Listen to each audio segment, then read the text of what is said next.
Welcome to weekly walkthrough number 1. I'm going to be going through a very basic movement checklist in this video so that you can get the most out of these exercises. We will be going into much more detail about phase 1 in our weekly briefing, so make sure to tune into that. First, we're going to go over the squat. When you're squatting, I want you to be asking yourself 2 questions.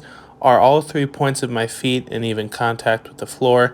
And is the crease of my hips below the top of my knees? This is standard powerlifting squat depth, and this is how we'll be measuring whether or not you're squatting low enough, so keep this illustration in mind for the future. And while you're squatting to that depth, we want you to be trying your best to keep all 3 points of your feet in even contact with the floor so that you can be as balanced and as powerful as possible. For the majority of phase 1, you'll be completing a heavy top set followed by lighter working sets with paused repetitions, which you can see demonstrated here. The lifter is going to come down to that proper powerlifting depth and then pause 1 Mississippi, 2 Mississippi, and then come back up.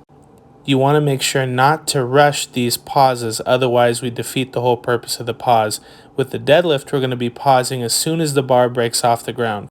When you're bench pressing, we're also going to be looking for that long 2-second pause. So once you unrack the weight, you're going to bring it all the way down to your chest, where you're going to hold it there for 1 Mississippi, 2 Mississippi, then you're going to press it all the way until your arms are locked out. For our end of week bodyweight conditioning circuit, we're going to be doing burpees. Technically, this is a squat thrust because for the majority of you, you are not going to be doing the push-up portion of the burpee. We are leaving out the push-up portion of the movement simply because we want your arms and shoulders to be as fresh as possible for bench pressing. The next movement in the circuit is going to be a bodyweight row, which I recommend for most of you to do as demonstrated. If it feels too easy for some of you, you can straighten out your legs or even elevate them on a bench to make it more difficult.